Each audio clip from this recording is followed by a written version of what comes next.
All right, now getting some breaking update in this story. Jamaat now deflects blame on Hindu atrocities in Bangladesh. Jamaat-e-Islami Secretary General Mehboob Zubair on Hindu being targeted said, and Deepu and Kokandas now says and puts blame on social unrest and local professional issues for their killing. He says no one targeted religion and that they condemn such acts.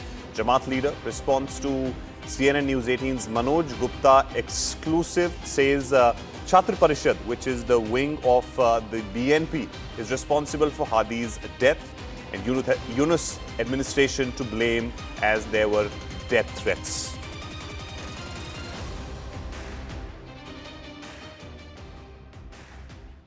You know, Bangladesh is on the road to democracy. They're going to have their first elections in a long, long time.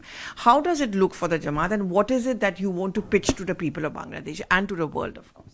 বাংলাদেশে এখন 2024-এর 5 আগস্টের পর একটা নতুন প্রেক্ষাপট আপনারা জানেন। দীর্ঘ 16 বছর বাংলাদেশে স্বৈরাচারী শেখ হাসিনা ফেসিবাদী শাসন ছিল এবং এখন সেই বাংলাদেশে আমরা তিনটা গুরুত্বপূর্ণ বিষয়কে সামনে রেখেই গত 16-17 মাস থেকে কাজ করছি। একটি হচ্ছে সংস্কার, দ্বিতীয় হচ্ছে বিচার, আর থার্ড হচ্ছে জাতীয় সংসদের নির্বাচন, যেটি আগামী মাসের 12 ফেব্রুয়ারি অনুষ্ঠিত হবে।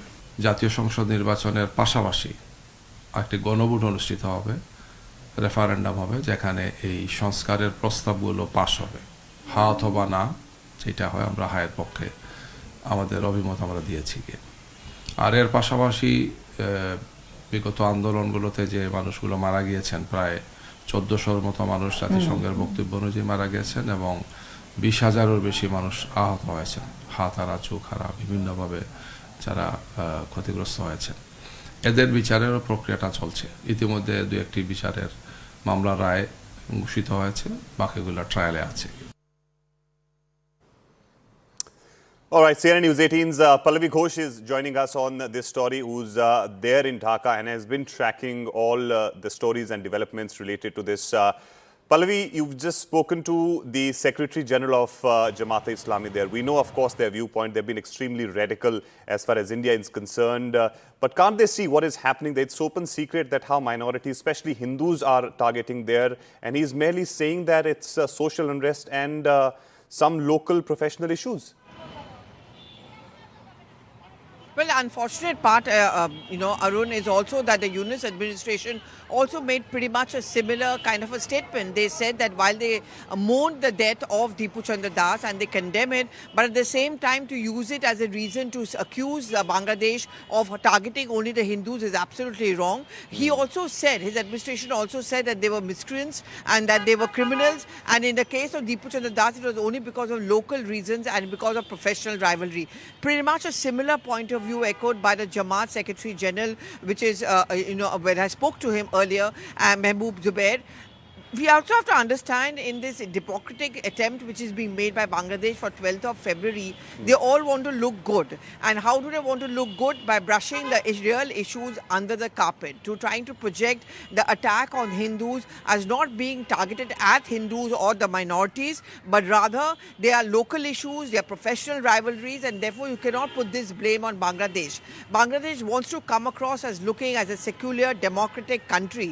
This becomes very important for them, globally speaking, particularly Arun, because after all they have to look for funds, they have to look for economic recovery. They cannot face global criticism, which is why they don't want to accept the harsh reality that yes, it's the minorities who are being targeted here.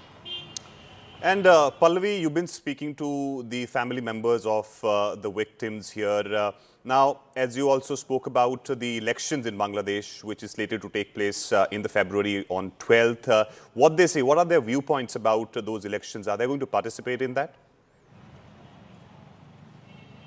Well, I think that final decision is going to be taken next week, but they are really worried because if you look at the 1971 census, Hindus were around 30%. It's come down to roughly around 9.6%, and I'm looking at the government figures. That is because many of them either have left the country, some of them, Arun, just don't want to be a part of the census because then they're going to get marked and identified. They don't want that to happen. They're urging the Election Commission certainly that they should ensure that their safety is kept intact. You know, those lip service are being done. For example, the day I went to the Dhakeshwari temple, I found the BNP candidate over there and, you know, conducting the prayer in memory of Khalida Zia because they obviously wanted to reach out to the Hindu vote bank.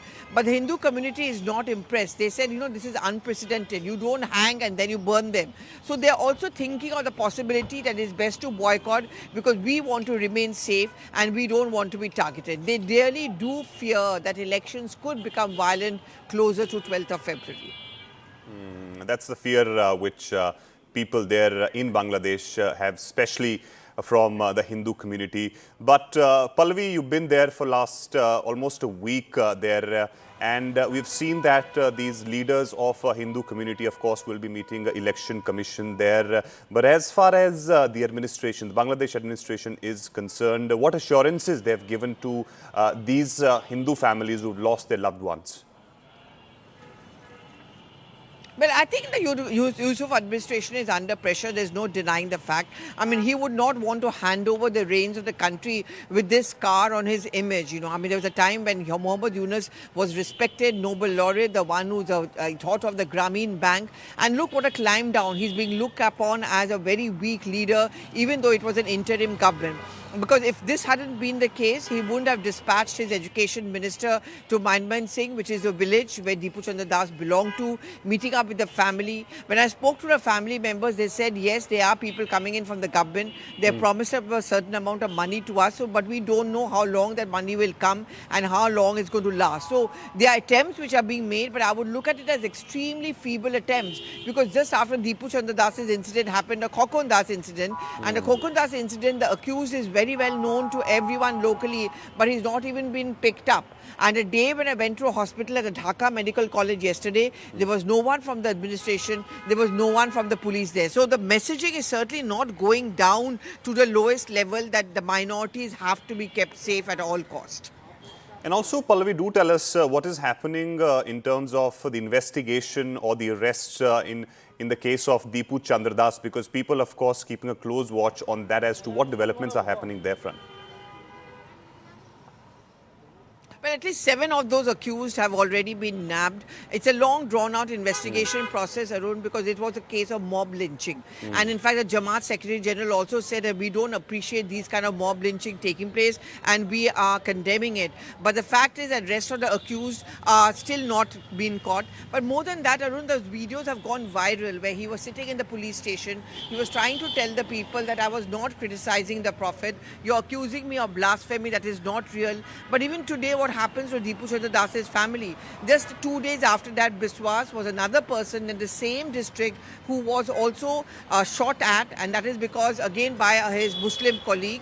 Then finally, of course, the case of Khokon Das. So there are one incident after another. 4 recent murders in an attempt to it in the last 2 weeks. The messaging is lost out. So even if the Yunus administration is talking about Hindus being protected, minorities being protected, but on the ground, I don't see any of it being replicated. And any safety, Pallavi, that you see around that has been provided to these Hindu families?